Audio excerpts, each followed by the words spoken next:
we now have our graphics totally complete. We have input not recognized, does exactly what we want it to do. It just keeps repeating the menu.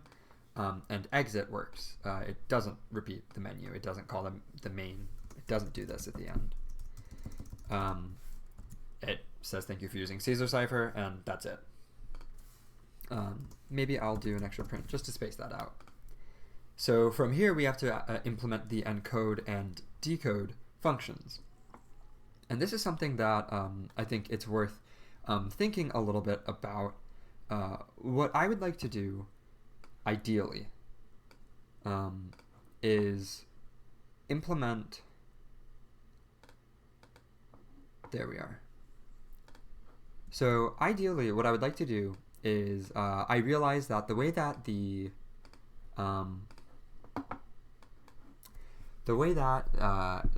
encoding and decoding process work with Caesar Cipher, if you're not familiar, if you didn't check out, if you didn't look it up on Wikipedia before this video, the way that it works is it shifts the alphabet, every letter of the alphabet over by a certain amount. So if your key value, if your K is equal to 1, A becomes B, B becomes C, and so on. So if I want to, send ace as a message, that would be shifted over to B, C shifted over to D, E shifted over to F.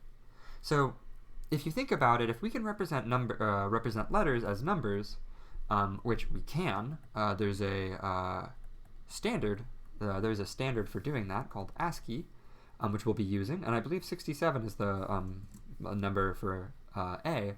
But if you can represent letters as numbers, which we can, and you can simply add the K value that we use over here, if you can simply, substitute that in, then, it bumps it up by 1 to, from 67 for A to 68 for B. If you change K to 2, then it's going to go up by 2, and up by 3, and up by 4. And that works. So I realize that the way that we get from the way that we encode is we add whatever number. If that is the case, then to decode, all you have to do is add a negative K value.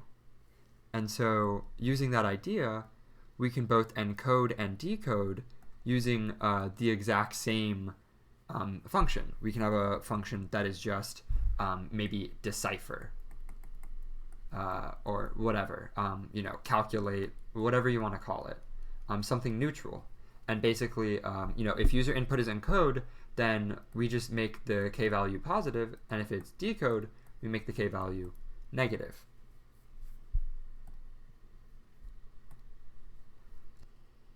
So we now have to write the function, and I'll be deploying it as I just described. So we first need to find out what what we'll name the function. It's going to have to go up above here. I'll go ahead and I'll start typing it to name it. And I realize that my screen isn't displaying perfectly. If any of the text is cut off, it's not that significant. So, if you want to know what text is cut off, if it's ever cut off, let me know. I'll send a screenshot of my code separately. So we're going to make a function, and we're going to, let's just call it calculate for now. And I don't know how it works. I don't know anything about it. But I know that what I'm going to have to do is call it down here. So instead of saying user input is whatever, I'm just going to go ahead and start the calculation. And as I said, we need a K value. So just asking for encode and decode isn't enough. We actually have to go ahead and ask, or actually, I guess that's not so bad. We can ask for the number individually, and it won't be the end of the world. So I'm going to do something that is maybe a little inefficient, but I'm going to ask the user for the K value inside encode and decode. And the reason why I'm going to do that, even though it's the same line of code I have to write twice, which is, I normally like to avoid, it allows me to make sure that encode and decode are chosen. before asking the user for a k value. For instance, if the user chooses exit, I don't want to make the user choose a k value before exiting, an arbitrary value before exiting, which they would have to do if I were to put k value right here and accept user input there. So I'm going to ask for the k value separately in here. So it's going to be an integer that I accept now, int input, and it's just going to say k value, and it's going to be just that prompt, and that's it. And so I'm going to pass a negative k into the decode and pass a k in for the encode. And that's how I'm going to do these two things differently. And as it stands, that right there, I'll make these print statements. So this right there, if the calculate function works, will do exactly what I want it to do. It will encode and display and decode and display. And then once that happens, it's going to run the main menu again.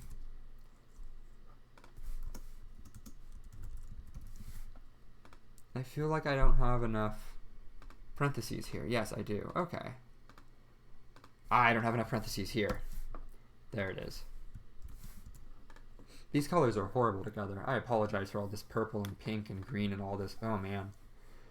So let's go ahead and make calculate just do something. We want it to print. So since we're saying print and then we're printing the value, we're just treating the function as though it's actually a number or a variable. We can do that. You just have to do return. So we're just going to return the k value. So I'm going to return k. And remember, we pass it through. We make a variable here called k, make it equal to the user input, and then we print and we pass k through right there. So we can call calculate, and then we can put a number through. And I'm going to actually just call that the key. I'm going to spell it out for this because these are different variables. So this k right here just happens to be called k, and I happen to be doing calculate k. I'm doing calculate k because I named it k up here. But if I were to name just this k, that'd be a totally different variable. It would be storing data in a totally different place. It's different. So I want to make that clear by naming this key. And all I'm going to do is I'm going to return key. So whatever you give me, I'm going to give it right back. But right now our main menu should be totally functional, assuming the encoding and decoding works. So let's type encode. It says k value, 5, and it says, boom, 5. It tells me the encode value is 5. So now if I do decode and I do 5 again, it should be -5 because that would be moving to the left using negatives. So that's it right there. I mean, that's fantastic. That's exactly what I want it to do. Encode 100, 100. Decode 0, -0. Nope, no such thing. Still 0. And if I exit, it exits. Thank you for using Caesar Cipher. Let's edit that just a little bit more. Thank you for using equals. Do I have 4 right there? I have 1, 2, 3, 4, 5. I might have 6. Oh, I hope that works. All right, purely cosmetic, but it's so worth it, guys. You got to have a great menu. So choice is going to be exit. Thank you for using Caesar Cipher. Love it. Mwah. That's perfect.